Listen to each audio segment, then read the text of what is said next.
Hilarious Club, the podcast.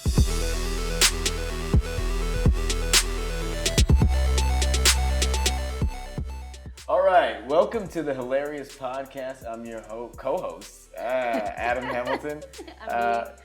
And today we have a very special guest, my good and dear friend, David Edgecombe. All right. He hails all the way from Bloomfield Hills, Michigan, but actually he's been staying in New York and Los Angeles. Has traveled the world, visiting us here in Shanghai today. He does stand-up comedy and a lot of other things. He's just in Japan recently, but now he's in Shanghai. You got a lot to say. Let's all welcome David. welcome on our show. Yeah. So, Wait, so this is called the Hilarious Podcast? Hilarious. Hilarious. Okay, yeah, all right, now, Yeah, a little bit less flavor, a little more flavor to it. Yeah. Oh no, I just thought it was just the Hilarious Podcast. I was like, that's kind of nondescript. Yeah, we just hilarious, you know. Hilarious. Yeah. So you've been here. This is your second day in China, right? Yeah. Yeah. So how do you feel? Are you all right? You're surviving? Yeah, still alive. Maintaining homeostasis. You know, all my organs are functioning correctly and.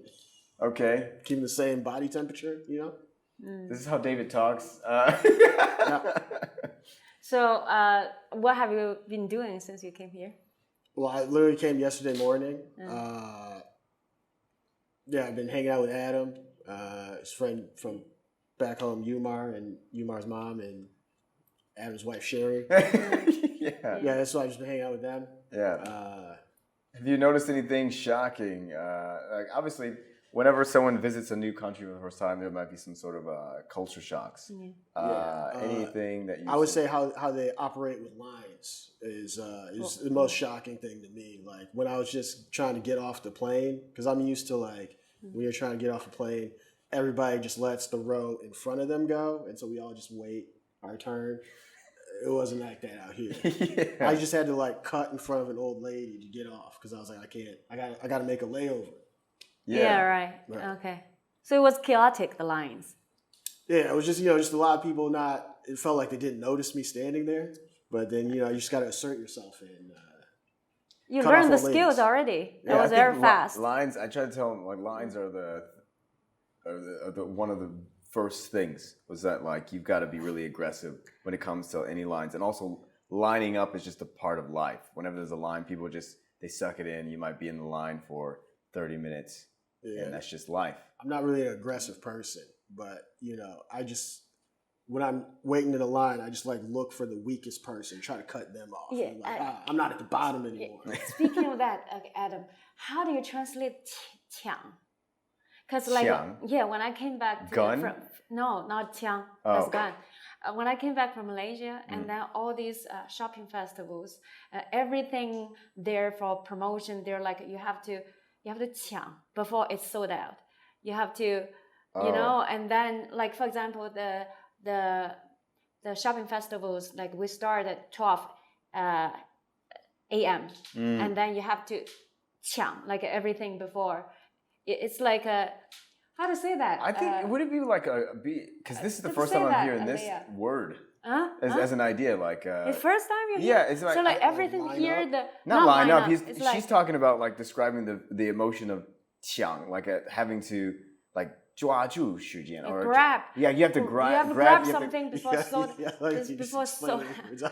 Right, well, and also like there's that's like the only way I would say it is like sorry. There's a sense of like there's a sense of like urgency or not having enough things. Then you have to grab it. Seize cutting, the day, seize the moment, maybe. Or cutting line. So that's they try to sell that sense of urgency when they are promoting and marketing things. Oh. Okay, like why can't we just all chill? There's enough stuff. Right. I didn't really know. You don't know about that? I didn't know that there was a word to describe that, but I do understand that. But you know the word 抢, right? It also means rob. Yeah, like I know that rob. Yeah. I was robbed. Okay, right? Yeah. So when I'm in a line, I have to feel the 抢. You have to cut in line. Cut in front of an old lady. Yeah, right. That is that. Okay. You have to for example, you get on it's everywhere. You get on the metro, you have to 抢一个座位, which means grab a seat before everybody settles. So you see a lot of people like they just storm into seize. I think seize is the best word. Seize. It's not because you can seize. Or secure. Try to secure. Or secure, yeah. But seize is a little bit more aggressive and malicious. Right. But like seize. 抢 has that kind of intonation. Yeah. Seize would be like you can seize a seat. You can seize your spot. You can seize like obviously seize a moment, seize a day. Everyone does it, but I think like seize. That's how I felt after coming back. Like everything's like everybody's trying to seize something, try to grab something. There's no order or nobody feels chill. It's like we got enough, you know. Yeah. It's everywhere. When you're taking the public transport, when you go shopping, or when they are trying to have this shopping marketing strategy online for any shopping festival or job, searching. It's you know. That. Do you feel that sense of here, that feeling of seizing, or do you feel that is different than LA? I don't know. See, my problem is I'm too chill, so like everybody just seizes around me.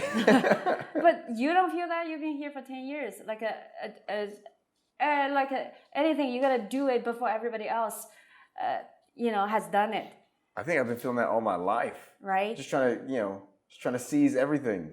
No, I'm not a chill person.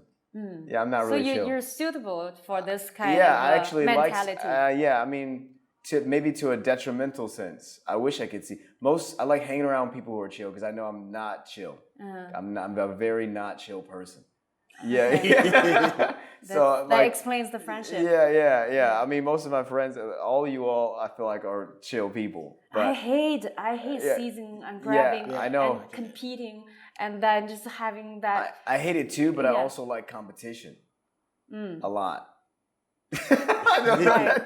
That makes sense. But no, it's not. It's not a positive part of me. Honestly, this is really interesting because before I met you, David, I was that person, and I actually needed to learn how to be funny, and still am learning because I'm not. I mean, you're naturally, and that's kind of. We met in college at freshman year, but I joined the comedy group a year or a semester after you did. Kind of inspired by you, but I was always trying to strive. Actually, when I started comedy, I was actually mimicking a lot of David's mannerisms and whatever, and a lot of other comedians because I didn't have anything like that.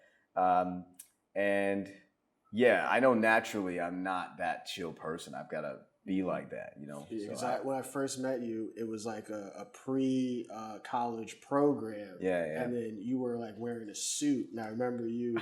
You were serious? just like a psychopath. And I was like, who is this lunatic?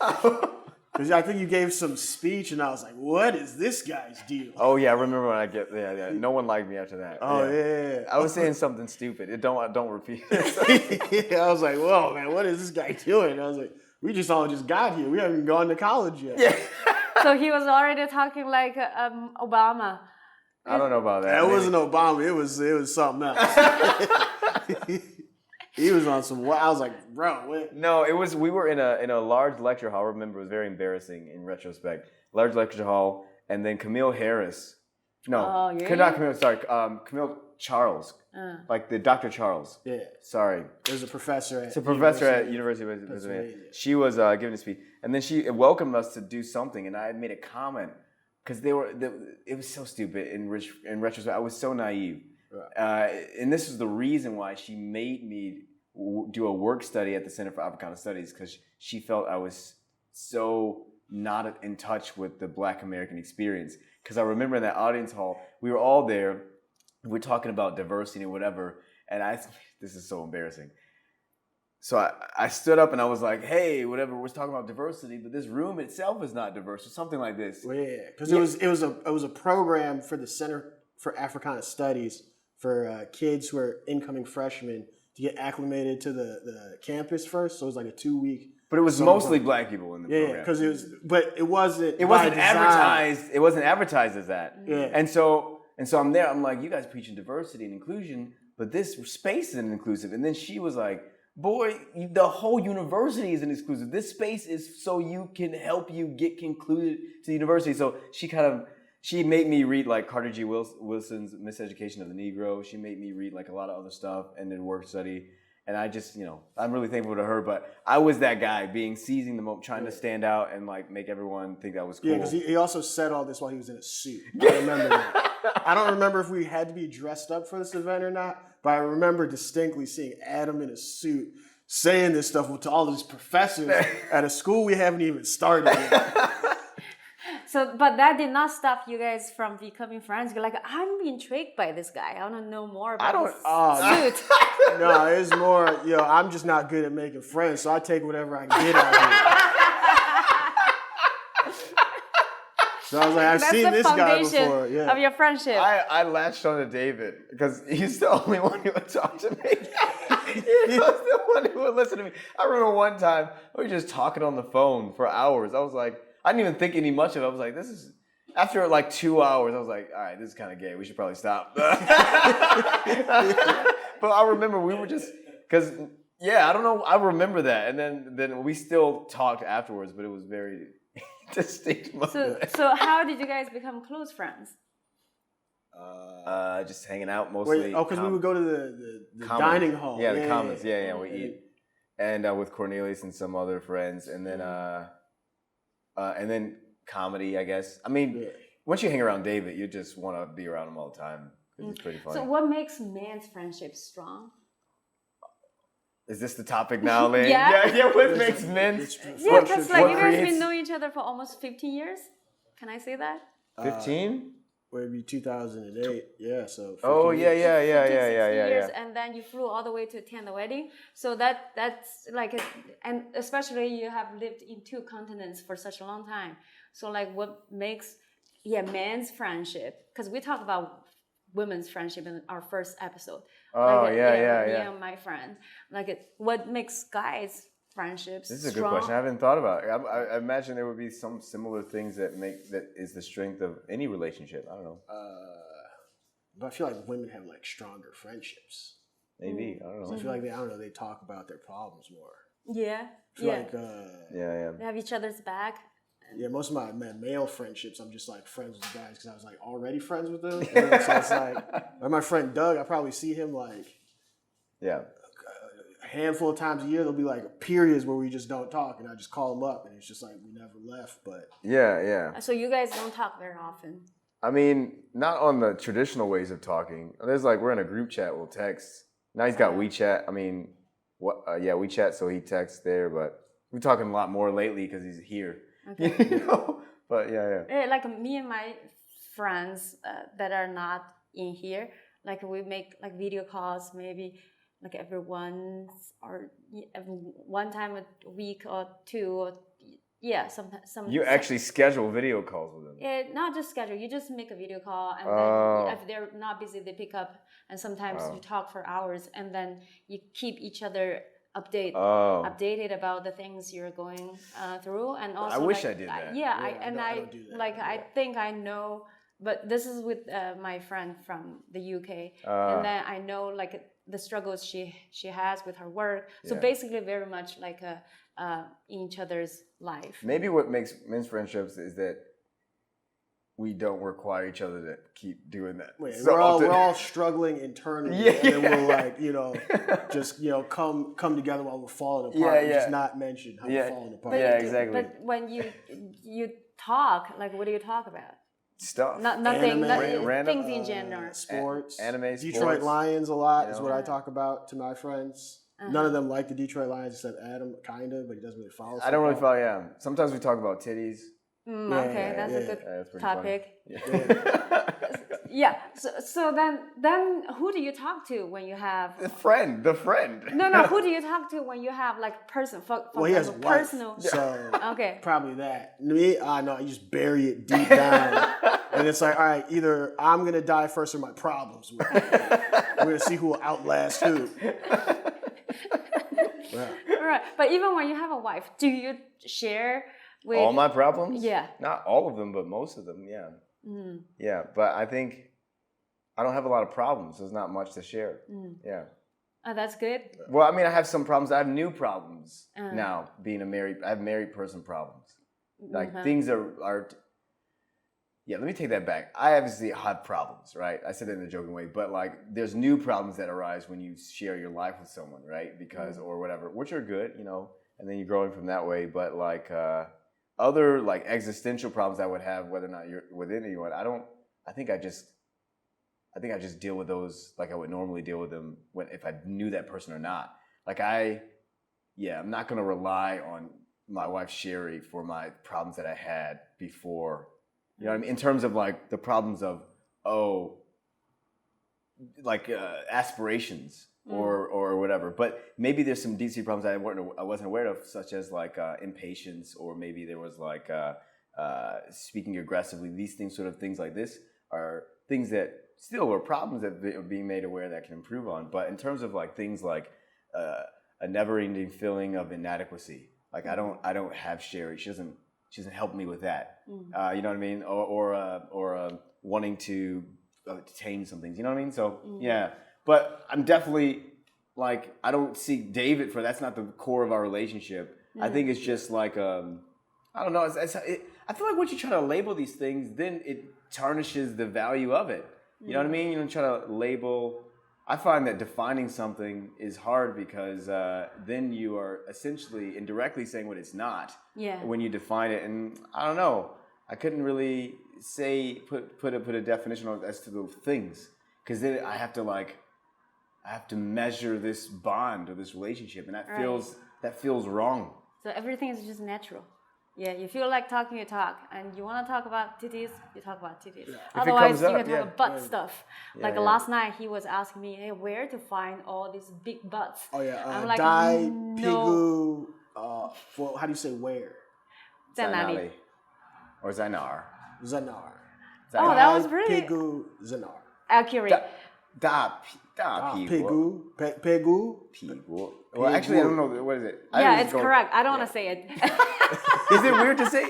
That's actually another interesting thing. One thing I've realized is that like curse words to us in English are strong, right? They mean something. But saying a curse word in Chinese means nothing, right? To us, but for her, same way, right? Yeah. She would say a curse word in English, no problem. It doesn't mean nothing. But a curse word, like she wouldn't even say pigu. You see? Yeah. Because she's like, you know, Sherry's the same way. I find it so fascinating. Yeah. You know what I mean? Because she will refuse to say something in Chinese that she'll just wrap up. Like Sherry will say a word that I hate saying in English. Yes. You know what I mean? And I'm like, whoa, you just said that. Wow, that's crazy. Like RAPE. I'm like, she just says it so flippantly. Like, you know what I mean? I'm like, oh my God, don't say that. You know what I mean? Yeah. Yeah. It's I think it's too visual when I'm saying it in Chinese. I see. And also it's so close to, I feel like it's too relatable in your own language. Yeah. Whereas with another language, because when I do comedy, I use so many curse words in English. Do. Yeah. But I cannot say any of those in Chinese. I'm just not. I barely say any bad words in Chinese. Yeah. 我有很大 GG. Oh.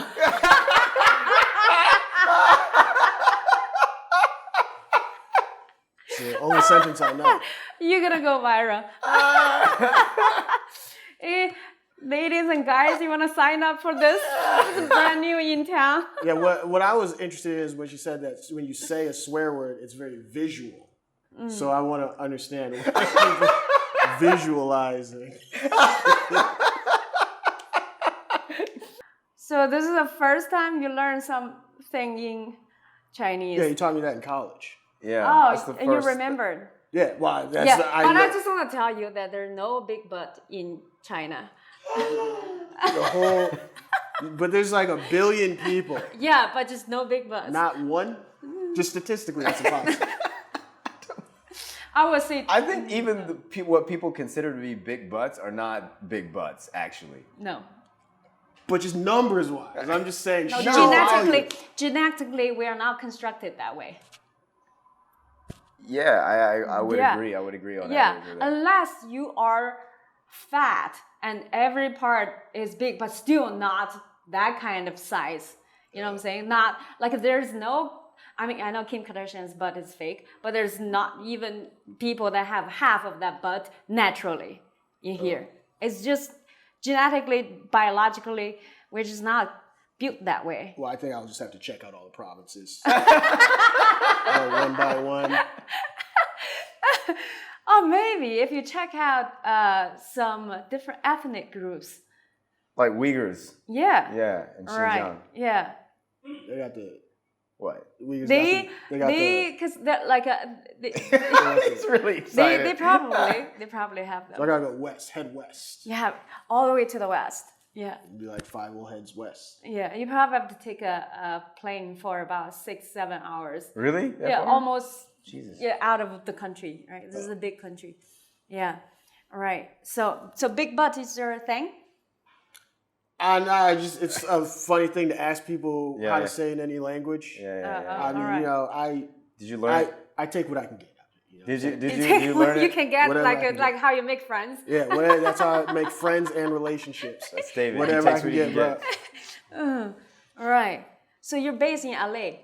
Yes. All right. For now, right? I mean, are you going back to New York or no? I mean, eventually I'll try to move to New York, but I live in Los Angeles now. Yeah. What's dating like there? What's dating like in Los Angeles? David takes what he can get, so yeah. It's a go-getter. Yeah. Well, I'm not a go-getter. I'm a taker. Stay taker. Yeah. That's good. How has that been working for you? It's been working fine, man. There's been a couple women have entered my life and left. Well, what was the most recent one? The most recent one? Like when or who she was, or I don't know. It was a friend of a friend.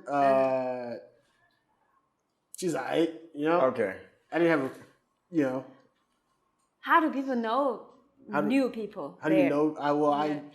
I went to like a bar with a bunch of friends, and then it was one of their friends also came. So that's how you guys normally know people. Here, people rely on the apps a lot because people work so much. They don't have time. They just schedule things and meet up with the person. I'm terrible at the apps because my problem is I try to make myself laugh. And that's not... When a woman's looking on a dating profile, she's not looking for something funny, I think. Because I also am a psychopath when I try to be funny. So I'll just put just something wildly insane. Like I'll put like 5'8" black male seeking above 6 foot any race woman with excellent jump shot to start a basketball team with me later in life. That's a great. That's a good line, and that just scares people away. Or that's funny. Maybe it's the photos I take. Maybe I just don't take good enough photos. Maybe the profile is fine, but just I don't have good lighting. I feel like it's a good way to meet people in spaces. Like whatever you do naturally, you go and meet someone that do there. So maybe. So I spend a lot of my time in the gym or like in a cafe working. Right. So that's how you met Sherry? In her restaurant, yeah. Okay. But like maybe, yeah. Yeah, because I just typically meet people at parties or like house parties or like parties at bars because because then when I'm saying something crazy to someone, they're like, well, he's friends with that guy, so he's not that crazy. Okay. Yeah. So you're in a context. Yeah. You're not taken out of the context. Yeah. And people like sometimes are very likely to judge a person without knowing much about this person. Exactly. Yeah, that's interesting. All right, cool. Is there any, you just got back from Japan, do you feel like there's any huge differences? Well, obviously there's a lot of differences between Japan and China, but is there something that like really, in this short amount of time, like you went to Japan, I think for the first time, right? No, it's the second time I've been. Second time, okay, all right. Well, I don't know if there's been enough experience in China to really compare. Well, yeah, people cutting me in the lines and stuff. It's worlds different apart. Okay. In Japan, everyone lets you go. Okay. They're very polite. Give me lots of personal space. Okay. That means they're racist? They don't want to get close to you? No. Okay. They in Japan, they love me. Yeah. I've been to many places and people, they loved me too much. Certain places. Oh, yeah? Because I would go to like hip-hop bars or soul bars. Oh, in Japan? Yeah. Oh, sick. And then I'd walk in and they'd be like, oh my God, I finally did it. If you build it, they will come. There's one guy that added me on Instagram and everything. He had me take photos of everyone. They all added me on Instagram. That is wild. Yeah. That is funny. It was so funny. I came back the next day and there was like different people and he was like bragging about me. I built this for this moment right now. Did you find any big butts there? He was probably thinking, there's no way that in Japan I'll get a black American to come. I heard they like black people there. Black people are beloved everywhere. Yeah. Like good point. So they are in particular, especially black culture. I mean, let's look at K-pop. Exactly, that's exactly derived from black culture. So that's true. Of course, they would love black people there. Yeah, and they always assumed I was an American who only spoke English, which was correct. Yeah. So did you find any big butts there? Did I find any big butts in Japan? I doubt it. I don't know if I was I looking for big butts? Probably not. I wasn't really looking. I'll buy a ticket, go back, and then check it out. Do some research. I saw some things, but yeah, I don't know if I should say them. I can cut it out. I think the things that you saw would not impact your stay in China. Well, that's all. All right, never mind. Yeah, I saw big butts. Saw a couple. Saw a big butt or two. Nice. Okay. Yeah. So what would you like to do here? What do I like to do in Shanghai? I didn't think too much about. I'm not good at multitasking, so I just got back from Japan, so I planned that trip, and then I didn't quite yet plan what I was going to do in China, so I just literally didn't think anything. I don't know any Mandarin except one sentence. Yeah. So he's actually wondering what to do here. Yeah. But there's a lot to do. We got some plans. Yeah. How do you feel about your best friend? Living his life here, very established, starting a family. How does that make you feel? How does it make me feel? Why would he have any feelings about that? See, the thing is, but he came here for you. I feel like she's right, but then as a man in a male friendship, I don't feel anything. Yeah. No? I feel like I should feel. I feel like I don't keep up with my friends really that much either, because I wouldn't expect him to. Why would it seems like these? No, it's not about comparing. No, we didn't say that. I'm just saying there's nothing to none of that stuff that you listed has anything to do with his life. So why would he? Because you know what it is. Sometimes I'll be talking to my friends or even my brother, and they'll just be like, "Oh yeah, my girlfriend." Yeah, but I didn't know he had a girlfriend, but they've been together for 3 years or something. Yeah. But we just never talked about that. Yeah. It's like, oh yeah, you're in a long-term relationship. Oh, congrats, man. Yeah, it's not like something where he's got to have, or even, I don't think about, even if you were to ask me that, okay, if he were to be, it's these are his, I don't understand. But I understand what you're saying, that maybe we should have a feeling about that, but I don't. Yeah, because you probably talk to your friends about your relationships a lot, right? Oh no, it's not about that specific. It's about your friend living in a different country, and then. Yeah, but that's what I'm talking about. Why? There's nothing. It doesn't matter. He's just living in another country. That's all I feel about it. It's just a fact. Yeah, he's just living his life. All right. Yeah. With that, but maybe we're getting to a key difference here. Maybe, and I wouldn't want to say. Between men and women, because obviously there's a whole dynamic and spectrum here, right? But a difference that's significant. Is that something would you have harbor feelings about your friends if they were living in another? It's not. Okay, I think maybe I asked the question wrongly. For example, my friends, they're all mobile, move a lot, and then one of my closest friends in Malaysia and just got married and moved to Northern Europe. Yeah. And then, so if I go there, I'll be like, oh man, this is different from Malaysia, stuff like that. Like, it's a different continent. It's, you know, the adventures you're having are awesome, stuff like that. Oh, well, he's just been here so long that I don't think anything about Adam being in China. Okay. Yeah, when I think of Adam, I think of China. Oh, okay. That answers the question. Actually. Oh, okay. Yeah, I've been here for a while. Yeah, it's been a defining part of my character. Really? Since before. Oh yeah, because he was in the Asian interest fraternity on campus. Yeah, he said that. And then they had a competition. Well, no, it was a bunch of different Asian groups. They had a competition. It was called Big Asian on Campus, and it was like a talent show pageant thing. And they couldn't deny people from. Yeah, and so he signed up for it, and then I think he technically tied with the other guy, but just because they didn't want to give Big Asian on Campus to a black guy. Yeah. Yeah. So it was like we got to split it so then it doesn't look that weird. But that's the thing with talent shows, man. You can't do a talent show that's for a certain thing.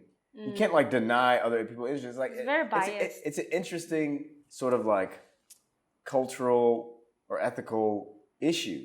You want a cultural talent show to promote it, yet you can't deny other people. Yeah. But then if that person comes in and they have more talent than all the people in there, what do you do?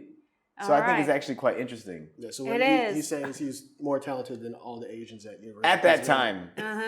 I mean, I didn't say that. They said that. Right. I didn't make the decision. It was a vote. The audience said that. That's awesome. I think, for example, if I enter an English stand-up comedy show and beat all the other, white, black people, I'd be like... Yeah. I mean, it's the same theory, right? But then you have someone who created it who's like, oh, this is blah, blah, blah. It's not for... Anyway, I think it's just interesting, all these different, like, barriers when it comes to, like, when you put these inclusive spaces that are exclusive and you're trying to create opportunities, but it's like, okay, but then you still have, like, a very equalizing ideology, right? That's what you're saying, but then sometimes those conflict. You are very competitive. Like you're competing with all these Asians on an Asian culture talent show, right? That's awesome. Some people I wasn't trying to do that. I literally just wanted to join the talent show. You're saying that you're breaking the barriers and breaking the stereotypes so that you can do anything if you want. If Adam sees a talent show, he has to enter it. Yeah, that's it. Yeah, exactly. It doesn't matter what race, gender, whatever it is set up for. At one point in my life, I would always do every talent show. Oh, so you're like a talent show person. Did you tap dance for that? I did, partly. Yeah, that was part of it. That's his go-to talent. It is. It was actually. Do you understand? It's impressive. I spent most of my life doing competitive dance, and like before high school, I just all went away. Like it never happened. And like the only way for me to keep it alive was to do tap dancing at these various talent shows or events. So for me, it was like to keep it alive. Yeah, I've seen tap dance multiple times. Honestly, probably too many times. I think it's too many times. Too many times. I don't understand how many times you can watch another man tap dance. Right. That's not mainstream. No. Not at all. When was the last time you saw a man tap dance? Like just in life. Who's like about to dance and they're like, wait, let me get my shoes. And then go get shoes. Oh yeah, because you have to bring tap shoes. You have to bring tap shoes, dude. Because you got to hear the sound. It's like this, they're kind of cumbersome. Yeah. Right, so you guys have so many differences. Yeah. Yeah, I don't tap. Yeah, he definitely doesn't. I do not have tap dancing. David's a great dancer, though. What kind of a dance do you do? It's non-traditional, unconventional, like improvisation. Improv, it comes from more from from the soul. I saw that last night. Yeah, that was exactly it. Yeah. I saw that. Yeah. I saw that. I saw that move last night. So that's a huge bonding part of our friendship is the desire to dance spontaneously. Remember, there was like I don't know where it's at, but it was like maybe at clubs. We didn't go to a lot of clubs, mostly house parties, or eventually like concerts. We would just start a dance party or a circle, ideally, and then we actually competed in Relay for Lives musical dance. Oh yeah, there was a musical chairs competition where they wanted us to dance, in between the while the music was on, while we were going around. Yeah. You guys have musical chairs in China? Is that a game? I don't know. Oh, that okay. Musical chairs. Oh, yeah, right, where like there's music playing, you got to then walk you around grab chairs, it. and then the music comes off, and you have to grab a chair. Okay, yeah. And there's always one less chair than people. Yeah, and so they did a version where we had to dance as well while we were going around. Yeah. And then that's funny. Yeah, it was fun. My dance moves were so phenomenal. That's very true. That I lost the competition because it was it was a chance to get floor seats to Spring Fling concert. So every year at Penn, there's Spring Fling, which is a very big deal. They get brilliant artists. Our first year, they had Akon come in, and it was really yeah. So we were like, oh, we want these floor tickets, but we don't want to buy them because we didn't have money, and also we didn't want to buy them. Yeah. So you win. We wanted to win them, right? And so this was one of the ways. Yeah. But you lost it. Yeah, you were lost in your dance moves, right? Yeah, I lost, but because I was so focused on the dancing aspect that the game got ahead of me. I was supposed to go for the chair. Yeah, you did. I don't have tie-in? I don't want to see stuff. Yes, this is a callback for tonight. Yeah. I just want to dance. Yeah, you know what I'm saying? Yeah. And so live in the moments. So even though I lost, they're like, well, we're also going to give them a ticket to this guy. Yeah. And they're like, hey, so what is your name? But at that point, my God, I remember that. Yeah. So David, just imagine he's sweating. I was like having an asthma attack. He's sweating, right? Dripping with sweat. David has overactive sweat glands, so he's sweating a lot. Yeah. Okay, he's sweating a lot, and he's dancing. He lost, and then people were like, "Oh my God, you're such a great dancer. We're gonna give you these tickets." And then he's like panting. He's like, "Thank you." And then they go like, "What is your name?" And then he didn't want anyone to know his name. Yeah, because I was sweating so much, and I had just displayed because we're like freshmen in college. He doesn't want to be known for this. Yeah. So he says, They asked me my name. I said, they call me Big Dick. Did you get this? And then people started chanting, Big Dick, Big Dick, Big Dick. Get this. That's hilarious. It was like, they call me Big Dick. People were like, what? Big Dick. That's funny. That's real. That was our freshman year. Yeah. And then we loved that moment so much. I think the big bus will line up. Yeah. Oh my God, that was hilarious. Oh, that was funny. Yeah. And then we got floor tickets to Fling. Because the thing is, so we were all trying to, it was like 4 of us or 5 of us? Someone McLean was doing it at that time. Yeah. But like, we were all trying to win these tickets in various ways. So you do this event, win ticket, do this event. And I don't know if we all got tickets by that point. Or we were getting other tickets. Anyway, every year there's like a chance to do it. Anyway, the end of that story is that we actually got to see Akon on the floor, and we were like, "This is amazing." On the floor. Yeah. So then we were like, "We're doing that shit next year too," and we sought out these competitions, and every year from freshman year to senior year, we as a group were the musical dance chair champions, and that's what I learned in undergrad. You rehearse the chairs, and we got floor tickets all 4 years. Yeah. Awesome. I had to train Cornelius. Cornelius created a move specifically for musical dance chairs. It's called the thrust. So he would be dancing, but he would be thrusting, which is actually an attack as well. So you would thrust, and so when someone gets, you can actually pretend like you're dancing, but actually attack them with your hips and then push them off. So we actually were quite strategic in how we spent our parents' tuition. That's funny. That's funny. Okay, the strategies you guys have for these tickets. That's interesting. I think that was a huge part of how we bonded as well, I think. That's a lot of things to do together. Yeah, so that's what male friendships boil down to. Yeah, pretty much. Yeah, I have another question. Musical chairs. It's very good. I like how this is going. Do you guys gossip together, guys? Do guys gossip? I think we have gossiped a little bit from other people, like from people, but not like huge. I don't think it's. What defines gossip? Yeah, I don't know. I don't know if I'm like gossiping. It doesn't feel like gossiping. Yeah, if I'm saying an honest thing about someone, then is that gossip? If I'm like, yo, Craig over there, he's been saying something. Woo! Is that gossip? Yeah, kind of. Yeah, but what if Craig is like really been out here just going crazy? If I just say, hey, Adam, have you noticed that Craig's going crazy? So I don't think I seek David out to share gossip. I think we're just chatting, and then some shit comes up, and I was like, oh yeah, dude, whatever. And then we're just talking about not people, but an idea, and then these people are just examples of this idea. You know, That's a very diplomatic way. Well, I think so, because when we talk about like whatever, we're talking about like the dynamics of a relationship, and it's like, oh man, that guy's relationship is weird. You know what I mean? Okay, you're talking about ideas, and then that's yeah. People are just the examples of the idea. I mean, that if I'm trying to like break it down, because I don't think you sought me out to tell me about your friend's relationship. No. Yeah, it's not that way. No, it's not like this. Yeah. Have you guys changed over the years? Yeah, we're all changing. We're constantly all changing. change. We're gonna change it. I feel like I haven't changed enough. Yeah? What do you want to change to be? I want to be a couple inches taller.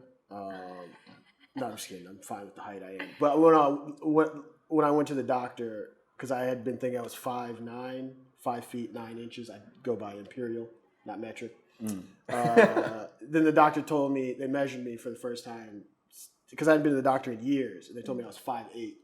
And then so I stopped going to the doctor. They took that inch from me. Because then I realized, because I've been watching this video, it was like men's fashion advice. But then over time I realized that the guy is actually giving advice for short men. And I was like, who like constructs their whole identity around their height? What kind of lunatic does that? But then I saw him reading an ad for the pants he had, and it's like it's made for short men, and the height goes up to 5'8". And then I was like, oh, that's me now. I'm a short man. Oh my God. I need to look into these pants. It's advertised specifically for me. Okay. Is there something about pants for short men that like they're designed to make us look taller or some shit? No, it's just, because short legs, so you need pants that, or else you have to hem them up. I think also like these days when they're trying to sell things, they try to put labels on them, I guess. They're like, I have this channel that's only for short men, to get clicks and stuff. Whatever. I would watch a channel that's designed only for short men. Cheers? Oh no, I was talking about like a TV channel, like just an entire. That would be a really interesting channel. Yeah. A channel for short men. Short men's entertainment. I think another defining aspect is our interest in anime. I think we talked a lot about anime in college. Yeah. We that's about it. Like food, anime, and then like being black, probably. Being black, that was a huge part. Oh yeah, we're also both from Michigan. Yeah, we're both from Michigan. Yeah. Both born in Detroit. That's right. Yeah, both from Detroit. Then we both went to high school in Bluefield Hills. That's right. So there's a lot of similarities. Yep. Cool stuff. But yeah, the first time I saw him, he was wearing a suit, saying crazy stuff. I don't even remember that as a suit. I don't remember it. I remember you were in a suit. And I was like, that is crazy. So you've been wearing a suit since 5? Because I definitely didn't take a suit to that event, so I don't think everyone else was in a suit, but Adam was in a suit in my memory. I don't remember really. I don't remember being in a suit. I remember saying that and not feeling embarrassed, then feeling embarrassed years later. Well, you were embarrassed in a suit. What? All right. I didn't feel embarrassed in the moment, but I just, I do remember that moment. Yeah. Yeah. Nice. 44 minutes. Yeah. Okay. Yeah. David, any other things you want to talk about? No, this is where I do my plugs. Yeah. Anything you want to share with the community about yourself? So my gamer tag on Xbox Live is yogurt dispenser. So you can add me there. You can play some games. Okay. I'm just kidding. I just thought I think it's funny to say it. Yeah, because your gamer tag is not yogurt dispenser. Yeah, I changed it. It's like, is it Pregnant Puma? Oh, you changed it again. Yeah. It was yogurt dispenser. It was Woda Humanity. Oh, yeah. Oda Humanity. Humanity. Yeah, it's not very easy to say. No, it's not. People it's not. Okay. Awesome. Thank you for being on our show. I really appreciate it. Yeah, like, thanks it's for probably having still me jet on lag. Hilarious. Right, yes. I got the name now. Yeah, you got it. Right. Thank you guys so much. And this is David. He had a big. I can't say it. He has a big dick. Slightly above average. Okay. All right. All right. Okay, thank you guys. See you guys next time.